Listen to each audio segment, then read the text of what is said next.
My parents co-signed my sister's $480,000 big house without hesitation. When I asked for $1,000 to keep my lights on, Dad said, "You need to learn independence." I didn't argue. I just stopped calling. 6 months later, they needed a favor. I simply said, "I learned independence." The text from my sister showed up on a Tuesday afternoon. A photo of a massive suburban house with perfectly manicured lawns and a 3-car garage. Closing day. "Thanks, Mom and Dad, for making this possible." I stared at the image, doing the math in my head. My sister Vanessa was 26, worked as a part-time yoga instructor, and had never mentioned being able to afford a house. I called my mother. "Did you and Dad co-sign for Vanessa's mortgage?" "We did." "Isn't it exciting?" She found this beautiful house in that new development. 4 bedrooms, 3 bathrooms, a finished basement, perfect for when she starts a family. How much was it? $480,000. The mortgage broker said, with our co-signature and her down payment, she qualified for a great rate. I sat down, processing this information. My parents had co-signed a nearly $500,000 mortgage for my sister, who made maybe $30,000 a year teaching yoga classes. That's a lot of financial responsibility. We trust Vanessa. She's ready for this step. Your father and I are happy to help her build equity instead of throwing money away on rent. 3 months later, I was in trouble. My car had died. Transmission failure that would cost $3,000 to fix. I'd been using credit cards to cover basic expenses while job hunting after being laid off from my marketing position. My emergency fund was depleted, and I was 2 weeks away from having my electricity shut off for non-payment. I needed $1,000 to keep my lights on while I waited for my first paycheck from the new job I'd just accepted. I called my father. "Dad, I'm in a difficult situation. I got laid off 2 months ago and I'm starting a new job next week, but I'm short on bills. Could you lend me $1,000 to cover my electric bill? I'll pay you back with my first paycheck." "Connor, you're 28 years old. You need to learn independence. Your mother and I can't keep bailing you out every time you have a setback. This is the first time I've asked for help, and it's a loan, not a bailout. I'll pay you back." The answer is no. Figure it out yourself. That's what being an adult means. I hung up and sat in my dark apartment. I'd already been conserving electricity, keeping lights off, unplugging everything non-essential. I thought about my father's words. Can't keep bailing you out, when I'd never asked before. Learn independence, when they just co-signed a $480,000 mortgage for Vanessa. I called a friend, borrowed the money, and paid my electric bill. Then I made a decision. I was done. I didn't call my parents to tell them I'd figured it out. I didn't update them when I started my new job. I didn't reach out for my mother's birthday or Father's Day. I stopped responding to family group chats. I went completely silent. My mother called after 2 weeks. "Connor, we haven't heard from you. Is everything okay?" "Everything's fine." "You sound distant. Are you angry about your father saying no to the loan?" "I'm not angry. I learned independence, like Dad suggested. I'm being independent." "That's not what he meant. I have to go. Take care." I hung up and blocked their numbers from my phone. Not out of anger, but out of clarity. They'd shown me where I ranked in their priorities. Vanessa got a $480,000 co-signature without hesitation. I got a lecture about independence over $1,000. The new job was going well. Mid-level marketing manager at a growing tech company, salary of $75,000. I was rebuilding my emergency fund, paying off the credit cards, and getting my financial life back on track. I did it all without my parents' help or knowledge. 3 months after I'd stopped calling, my brother Adrian reached out. "Mom and Dad are worried about you. They say you've cut off contact." "I haven't cut off contact. I just stopped initiating it. They're welcome to call if they want to talk." "They have called. You don't answer." "I'm busy with work. And I'm practicing independence." "Connor, come on. Don't be like this." "Like what?" "Like someone who took their father's advice seriously. I'm being exactly what they told me to be. Independent. Adrian Sahil. There's independent, and there's isolating yourself from family. Family that co-signs $500,000 mortgages for one child while refusing to lend another child $1,000. I think I'm maintaining an appropriate level of distance. 6 months after I stopped calling, my parents showed up at my apartment. I saw them through the peephole and debated not answering. Finally, I opened the door. "Connor, we need to talk," my mother said, pushing past me into my living room. "About what?" "About you disappearing from our lives. About you refusing to answer calls. About you missing Thanksgiving." "I didn't miss Thanksgiving. I chose to spend it elsewhere. And I haven't disappeared. You know exactly where I am." My father spoke up. "Your mother and I are concerned. This isn't like you. Actually, this is exactly like me. This is me being independent, which is what you told me I needed to learn. That was about a loan. That was about you choosing Vanessa over me. Again, you co-signed a $480,000 mortgage for her without blinking. But when I needed $1,000 to keep my electricity on, you gave me a lecture about self-sufficiency. Those situations were completely different," my mother said. "You're right. One involved helping your daughter buy a house she can't afford. The other involved helping your son keep his lights on during a temporary setback. Clearly different priorities. Vanessa needed help getting into the housing market," my father said. "You just needed to learn to manage money better. I have a degree in marketing and 10 years of career experience. Vanessa teaches yoga part-time and has never held a full-time job. But sure, I'm the one who needs to learn financial responsibility. That's not fair to your sister. What's not fair is asking me to accept a double standard while pretending it doesn't exist. So I'm doing what you suggested. I'm being independent. I don't need your help. I don't ask for your support. And I don't maintain relationships that make me feel like I'm worth less than my sibling." My mother's voice shifted to pleading. "Connor, we didn't come here to fight. We came because we need to ask you something." And there it was. "What do you need?" "Your father has a medical procedure scheduled next month. It's not serious, but it's outpatient surgery, and he'll need someone to drive him home and stay with him for 24 hours afterward. And you need me to do it. Your mother can't drive stick shift. And my car is a manual," my father explained. "Adrian lives 4 hours away and can't take time off work," Vanessa offered. "But she's not comfortable with the route from the hospital." I looked at both of them standing in my living room, asking me for help 6 months after refusing to help me. 7 months after co-signing Vanessa's massive mortgage. "No," I said simply. "No?" My mother repeated, shocked. "I learned independence. Part of that is learning to solve my own problems without relying on family. You should do the same. Connor, this is your father's health. And my electricity being shut off was my ability to function in modern society. You told me to figure it out myself. I'm giving you the same advice." Billy's input. This one made me mad. Mad. $480,000 for your sister with zero hesitation. But $1,000 to keep your lights on is suddenly a life lesson? That's not parenting. That's favoritism wrapped in hypocrisy. And then they show up asking you for help like nothing happened? The audacity is crazy. Like they really thought you'd just forget how they treated you. That "I learned independence" line? Yeah, that hit hard. That's not petty. That's them getting their own energy back. "This is completely different," my father said, his voice rising. "Why? Because now you're the one who needs help? That's exactly what I said when I needed $1,000. But you told me no. Told me to learn independence. Told me that's what being an adult means. I learned the lesson. Now you can too." "You're being vindictive," my mother said. "I'm being consistent. You set the standard for how we handle requests for help in this family. I'm just following it." They tried several more approaches. Guilt, anger, bargaining. I remained calm and repeated the same message. They'd taught me that independence means solving your own problems without relying on family. I'd learned that lesson.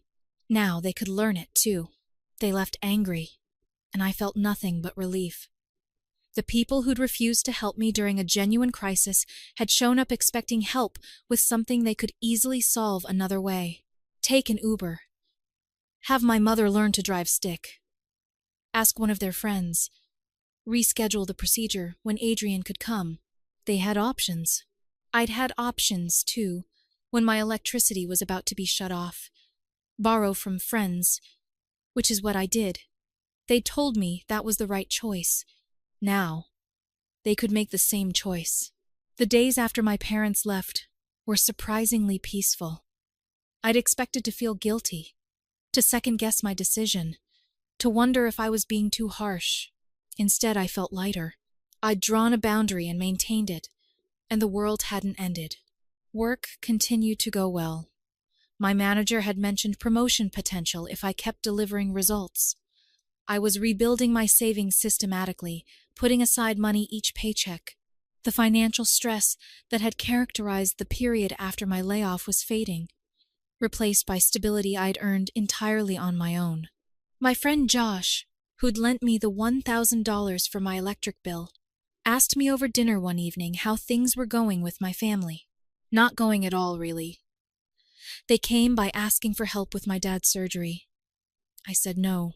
Josh's eyebrows went up. Wow. How'd they take it? Not well.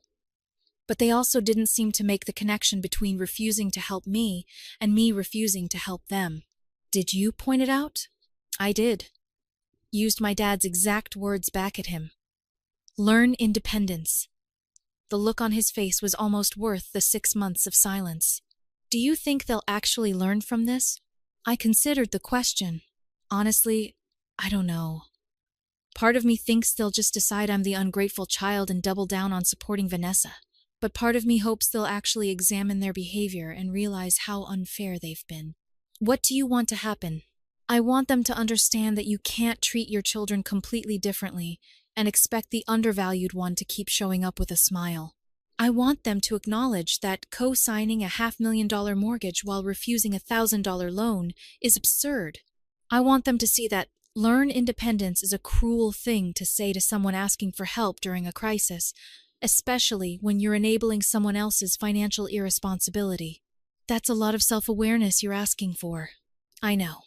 Which is why I'm not holding my breath. I'm just living my life without them in it. A week later, Adrian called. His tone was different from our last conversation. Less defensive, more thoughtful. I talked to Mom and Dad about the co-signing thing. They tried to explain it, but honestly, Connor, it doesn't make sense. They put themselves at enormous financial risk for Vanessa's house, but wouldn't lend you pocket change. I know. I think I've been seeing Vanessa through their eyes, as someone who needs extra help, extra support, extra accommodation. But you're right that it's not fair to you. You work hard, you're responsible, and you get less support because of it. Thank you for saying that. Are you really not going to help with Dad's surgery? I'm really not. Not because I want him to suffer, but because I need them to understand that relationships are reciprocal. You don't get to refuse help and then demand it. I get it. I do. I just worry this is going to permanently damage your relationship with them. Adrian, the relationship was already damaged. I'm just stopping pretending it wasn't. The conversation stuck with me. Adrian was the middle child, the peacekeeper, the one who tried to keep everyone happy. But even he was starting to see the pattern of favoritism that had shaped our family. 2 weeks before my father's surgery, Vanessa called. We hadn't spoken in months, and I almost didn't answer. Connor, what the hell is your problem? Hello to you too, Vanessa. Mom and Dad are freaking out because you won't help with Dad's surgery. Do you know how selfish you're being? Do you know how much they co-signed for your mortgage? That's different. They wanted to help me buy a house. Right. They wanted to help you buy a house you can't afford. But they didn't want to help me keep my electricity on. Can you explain that to me? You have a good job now. You didn't really need the money. I asked for it when I was unemployed, and my power was about to be shut off. But sure, I didn't need it. Just like you don't need a 4-bedroom house when you live alone. I'm building equity. With their money, their risk, their potential financial devastation if you default. Which, let's be honest, Vanessa, is pretty likely given your income. You're such an asshole. I'm someone who finally stopped accepting unequal treatment. If that makes me an asshole, I'm fine with it. She hung up. I felt a twinge of satisfaction. Vanessa had benefited from our parents' favoritism her whole life without ever acknowledging it. Having it pointed out clearly seemed to bother her. My mother tried a different tactic a few days later. She sent a long email detailing my father's medical history, the risks of the procedure, and how scared he was. It was designed to make me feel guilty, to paint me as cruel for refusing to help during a medical crisis. I read it once and didn't respond. Instead, I drafted my own email, saved it to drafts, and looked at it for 3 days before deciding whether to send it. Mom, I understand Dad is scared about his surgery. Medical procedures are frightening, and I don't wish him any harm. However, I need you to understand my perspective. 6 months ago, I was facing my own crisis. My electricity was about to be shut off. I had no money for food. I was 2 weeks away from a paycheck that would solve everything, and I needed a small loan to bridge the gap. Dad told me I needed to learn independence. He refused to help. He made me feel small and irresponsible for asking, even though I'd never asked for help before and was in a genuinely desperate situation. A few months before that, you and Dad co-signed a $480,000 mortgage for Vanessa. You took on enormous financial risk that could cost you your retirement, your house, your stability. You did this without hesitation for someone who's never demonstrated financial responsibility. The message was clear. Vanessa's wants are more important than my needs. Her financial irresponsibility deserves support. My temporary crisis deserves a lecture. I learned independence, just like Dad told me to. I borrowed from friends. I figured it out myself. And I learned that my parents can't be counted on when I actually need them. Now you're asking me to help Dad. You want me to drop everything, rearrange my schedule, and provide support during his medical procedure. You want me to be the reliable, responsible child who shows up when needed. But you taught me that asking for help is a sign of weakness. You taught me that being independent means solving your own problems. You taught me that family support is conditional, available to Vanessa, but not to me. I'm applying those lessons. Dad can be independent. He can figure it out himself. He can learn that being an adult means handling your own problems. I don't say this with anger. I say it with clarity. You made choices about how you treat your children. I'm making choices about how I respond to that treatment. When you're ready to acknowledge the inequality, when you're ready to apologize for refusing to help me while risking everything for Vanessa, when you're ready to actually understand what you did wrong, we can talk. Until then, I've learned independence. Connor, I stared at the email for an hour, reading and rereading. Finally, I hit send. My mother called within 30 minutes. I didn't answer. She left a voicemail that I listened to once. Connor, I read your email. Your father and I, we need to think about what you've said. We didn't see it the way you're describing it, but maybe we should have. Can we please talk about this? I texted back. When you're ready to apologize without needing something from me, I'm willing to talk. The silence that followed lasted 3 days. I went about my life. Work, gym, dinners with friends, a weekend trip to visit Josh in Portland. I didn't sit around waiting for them to respond. I'd meant what I said about learning independence. When my mother called again, her voice was different. Smaller. Less certain. Connor, can your father and I come see you? Not about the surgery. About everything you said in your email. When? Whenever you're available. We'll work around your schedule. That was new. Usually, I was expected to accommodate their timing. Tomorrow evening, 6 p.m. My apartment. We'll be there. They showed up at exactly 6 p.m., looking uncertain in a way I'd never seen before. My father, who'd always carried himself with confidence bordering on arrogance, looked diminished. My mother's usual cheerful energy was replaced with something heavier, We sat in my living room, and for a long moment, no one spoke. Finally, my father cleared his throat. We read your email several times, and we've been talking about what you said. I waited. You were right, my mother said quietly, about all of it. We have treated you and Vanessa differently. We have expected more from you while giving more to her. And when you needed help, we failed you. The co-signing for Vanessa's house. My father trailed off. It was a mistake. A massive mistake. We wanted to help her get established, but we didn't think through the financial reality. She can barely afford the mortgage payment, and we're already having to help her with utilities and property taxes. So you're realizing she can't afford the house you helped her buy. Yes. And we're realizing that if we'd used that same energy to support you when you asked a fraction of what we risked for her, you wouldn't have felt abandoned by your own parents. My mother was crying now. When you needed $1,000, I should have insisted your father lend it to you. I should have recognized that you were in genuine crisis. Instead, I went along with his idea that you needed to learn a lesson. What lesson? I asked. That my parents value Vanessa more than me, because that's what I learned. That wasn't the lesson we meant to teach, my father said. But you're right that it's the lesson we taught. Billy's input. Yeah, now they get it. It really took you cutting them off, saying no, and throwing their own words back at them for it to finally click? That's wild. They let it go that far before realizing they messed up. And the fact they're already struggling with Vanessa's house?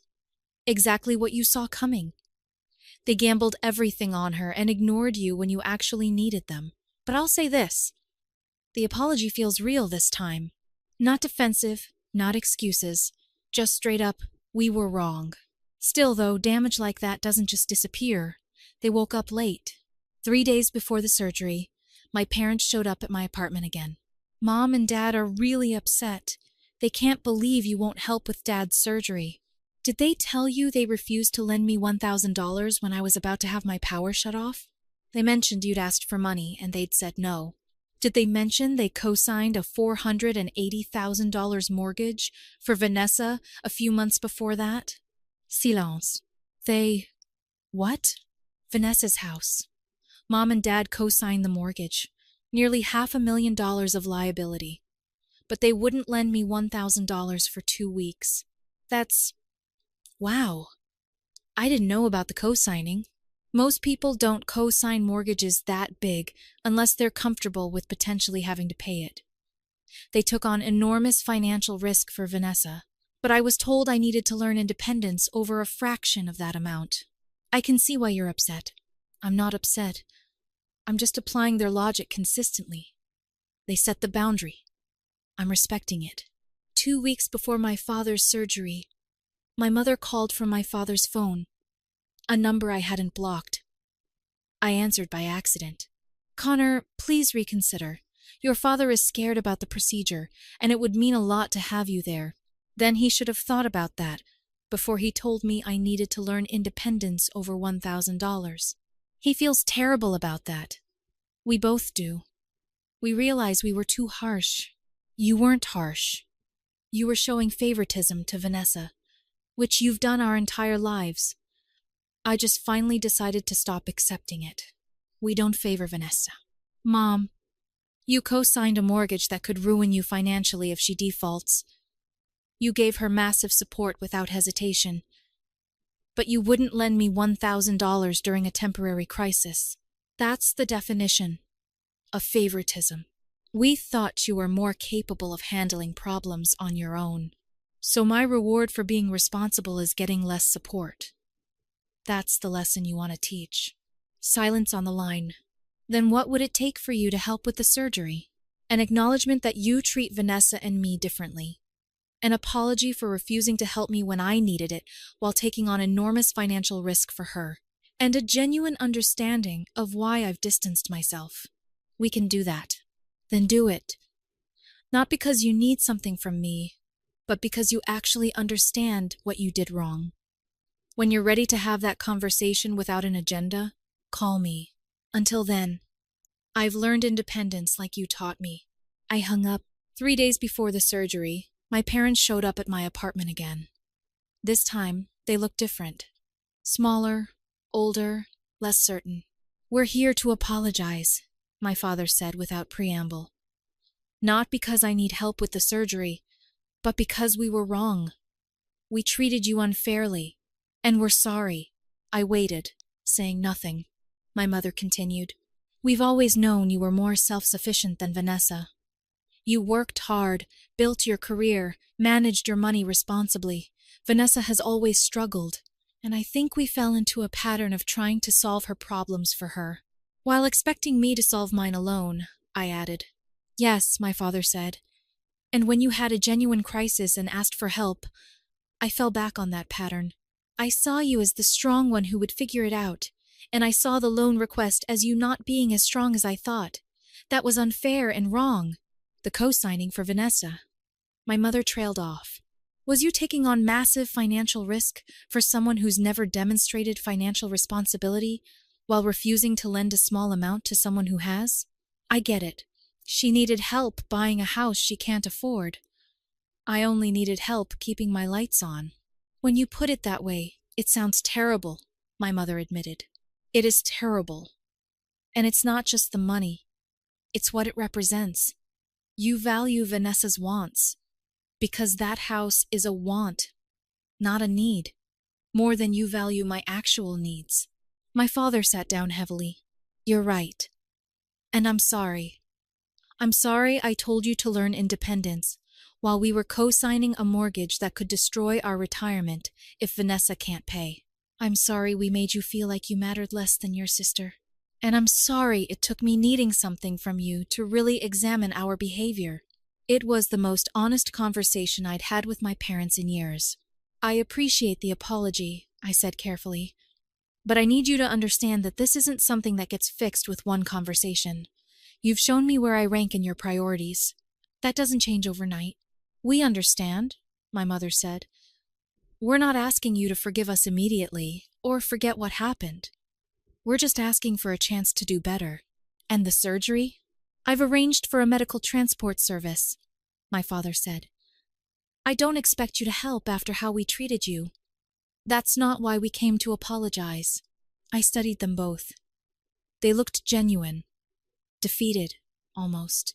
The power dynamic had shifted, and they were sitting with the consequences of their choices. "I'll drive you to the surgery," I said. "Not because I'm forgetting what happened, but because I'm choosing to be the person you should have been when I needed help." My mother started crying. My father just nodded, looking down. "But I want you to understand something," I continued. "This doesn't fix our relationship. This is me making a choice to help someone in need, which is what you should have done for me. We rebuild trust slowly through consistent actions, or we don't rebuild it at all." The surgery went fine. I drove my father home, stayed with him for the required 24 hours, made sure he was stable, and then left. I was polite, but not warm. I helped because I chose to, not because I'd forgiven them. Over the following months, my parents made genuine efforts to change. They started treating Vanessa's requests with more scrutiny. They reached out to me regularly without asking for anything. They acknowledged repeatedly that they'd shown favoritism and were working to do better. Vanessa, predictably, was upset about the shift. She complained that Mom and Dad were being stingy with her now, not understanding they were trying to correct years of enabling her while neglecting me. A year after I'd stopped calling, my relationship with my parents was different. More honest, more balanced, but also more distant. I'd learned I could build a life without their approval or support, and that independence was surprisingly freeing. When Vanessa's mortgage payment came due and she couldn't cover it, apparently yoga classes weren't providing the income she'd projected. My parents called to tell me about it. They didn't ask me for help. They just wanted me to know they were dealing with the consequences of their decision to co-sign. "We're covering her payment this month," my father said, "and we're putting the house on the market. She can't afford it, and we can't keep subsidizing her mortgage. I'm sorry you're dealing with that. We created the situation. We're dealing with it. But I wanted you to know because it's part of us acknowledging how badly we misjudged both our children's situations. I appreciate you telling me. Connor, I want you to know something. When I refused to lend you that $1,000, I thought I was teaching you a valuable lesson about self-reliance. Instead, I taught you that your sister's wants matter more than your needs, and that your parents can't be counted on during a crisis. I'll regret that for the rest of my life. It wasn't absolution, but it was acknowledgement. And sometimes that's all you can ask for. My parents co-signed my sister's $480,000 house without hesitation. When I asked for $1,000 to keep my lights on, Dad said I needed to learn independence. I didn't argue. I just stopped calling. 6 months later, when they needed a favor, I simply said, I learned independence. The look on their faces when their own logic was applied back to them taught them more about their favoritism than any argument ever could. Some parents need to lose access to the child they took for granted to understand that fair treatment isn't optional, it's required. And sometimes the best thing you can do is sit with the consequences of their choices until they're ready to actually change. I learned independence. It just wasn't the lesson they thought they were teaching.